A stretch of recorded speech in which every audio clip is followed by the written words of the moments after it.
Përsëri, çështja e pagave të gjyqtarëve ka qëndruar në rendin e ditës, ka pasur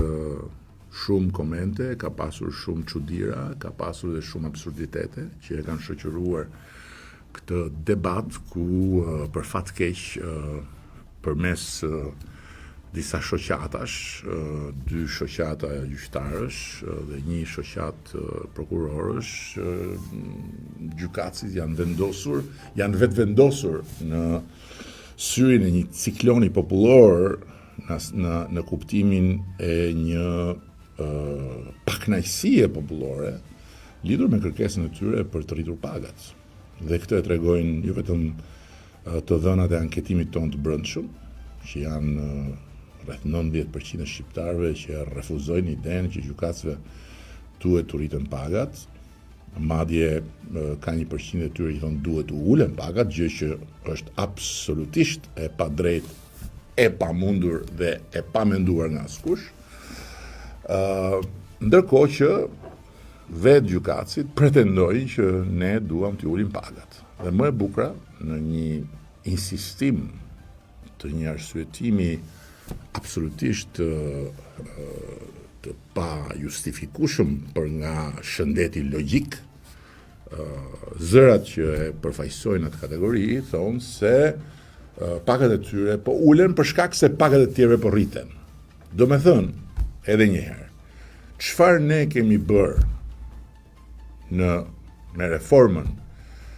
në drejtësi ka qenë shpreha e një vullneti shumë të fortë edhe në drejtim të rritjes pagave të gjyqtarëve. U kemi dhënë atyre mesazhin që taksa paguesi shqiptar do të bëjë një sakrificë dhe do të paguajnë ekstra për të gjithë ata ndër ju që pasi të kalojnë procesin e vettingut do të përballen me sfidën e madhe të pavarësisë së pushtetit gjyqësor dhe të ndërtimit të një ngrehine solide, bazuar mbi parimet dhe vlerat e kushtetutës dhe të jetës demokratike të atij pushteti në shërbim të qytetarëve dhe si garant i barazisë para ligjit. Dhe këtë bëm duke thyer praktikisht piramidën e pagave. Në çdo vend të botës ka një piramidë pagash, e cila fillon me presidentin e Republikës dhe zbret. Në ndërkohë që në mënyrën më të vetëdijshme pagat e gjyqtarëve ne i rritëm mbi të gjithë. I rritëm mbi të gjithë për ato arsye që thash, por nuk i vendosëm mbi të gjithë me idenë që sa herë do rriten këto, do rriten dhe këto. Dhe që Shqipëria do të bëka vendi i vetëm në planet ku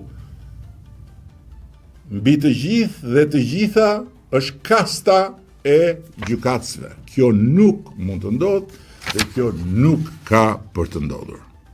Të paktën jo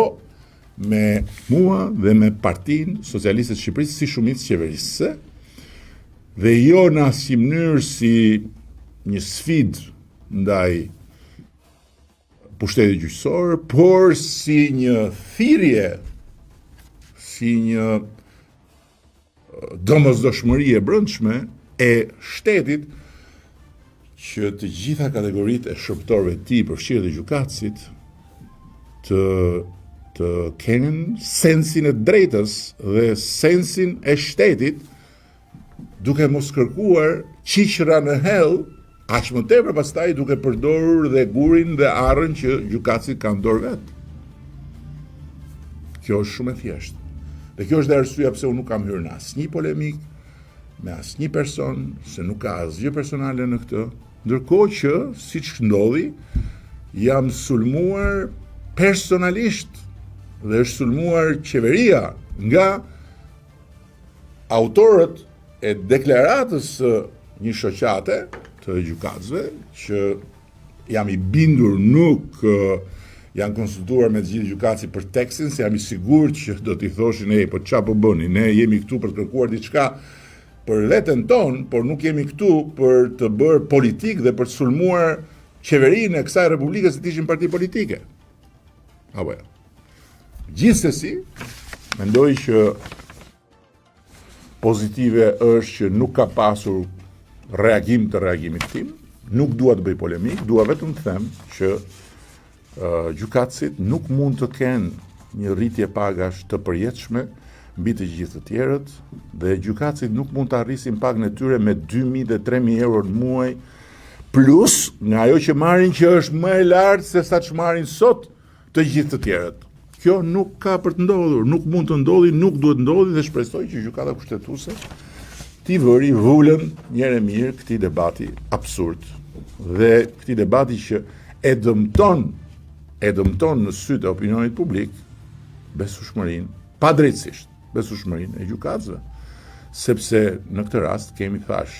një përfaqësi, nuk janë të gjithë, nuk është i gjithë komuniteti që është vendosur në llogore. Ka një përfaqësi që ka vajtur në gjykatën kushtetuese dhe ne jemi atje palë dhe jemi kundër, fuqimisht kundër, dhe jo kundër tyre, po kundër idesë se këtu mund të ketë edhe në këtë rast diçka alla shqiptarçe që s'ndodh në asnjë vend të botës. Ka që thjesht është.